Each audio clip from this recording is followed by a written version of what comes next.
오늘은 우리나라 사람들에게 특화되어 있는 비교 문화에 대해 이야기해 보려 합니다. 우리는 비교의 민족이라고 불러야 할 정도로 거칠애와 체면을 중요하게 생각합니다. 최근에는 두바이 초콜릿이 유행했었죠.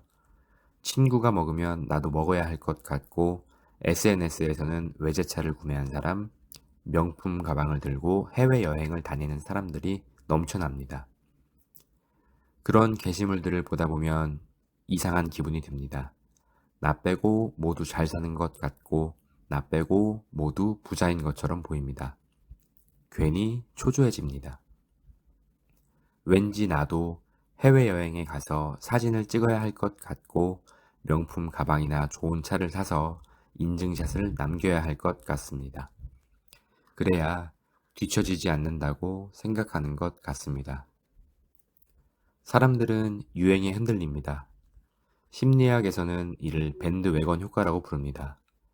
많은 사람들이 선택하면 그것이 옳다고 생각하고 스스로 판단하기보다 무리의 행동을 따라가는 현상을 말합니다. 생각해보면 우리가 먹고 자는 필수 소비를 제외한 대부분의 소비는 필요보다 유행에 의해 결정됩니다. 남들이 먹으면 나도 먹어야 하고 남들이 가지면 나도 가져야 합니다. 소비의 본능은 결국 남들에게 잘 보이고 싶은 욕망에서 출발합니다. 무리로부터 소외되는 것에 대한 두려움, 타인에게 인정받고 싶은 욕구, 소비를 통해 나도 이 정도는 산다고 보여주고 싶은 마음이 숨어 있습니다. 과거의 저 역시 20대와 30대에는 타인의 시선을 많이 의식했습니다. 늘 새 차를 타야 할 것 같았습니다. 2년마다 차량을 교체했고 그 횟수만 6번이 넘습니다. 당시에는 만족스러웠습니다. 새 차 냄새도 좋았고 친구들이 새 차에 대해 부러워하면 괜히 뿌듯하기도 했습니다. 그런데 그 만족감은 생각보다 오래가지 않더군요.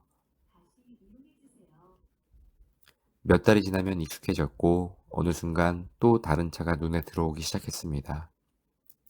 그렇게 말도 안 되는 소비를 반복했지만 저를 행복하게 만들어준 시간은 생각보다 짧았습니다. 반면 카드값과 할부금은 훨씬 오래 남았습니다. 주변에 자산이 많은 분들이 몇 명 있습니다. 그분들은 생각보다 검소합니다. 차가 오래되지 않았지만 경차를 타고 명품 옷보다는 깔끔하고 평범한 옷을 입고 남들에게 보여주기 위한 소비에 큰 관심이 없습니다. 아마도 이미 스스로 만족하고 있기 때문이 아닐까 생각합니다. 반대로 가진 것은 많진 않지만 남들에게 보여주기 위한 소비를 하는 친구도 있습니다.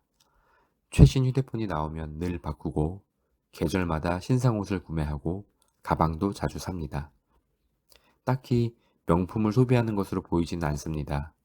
하지만 사실 자산을 무너뜨리는 것은 한 번의 큰 소비보다 반복되는 작은 소비인 경우가 많습니다. 오히려 이런 자잘한 소비가 자산을 축적하는 데 독이 됩니다. 가랑비에 옷이 젖거든요. 자산을 쌓아가는 사람들에게는 공통점이 있습니다. 다른 사람의 시선보다 자신의 목표를 더 중요하게 생각한다는 것입니다. 생각보다 사람들은 나에게 큰 관심이 없습니다. 그러니 걱정하지 마세요. 내가 무슨 차를 타는지, 어떤 휴대폰을 쓰는지, 어떤 옷을 입는지 오래 기억하지도 않습니다. 설령 누군가 관심을 가진다고 해도 그 관심은 길어야 며칠입니다.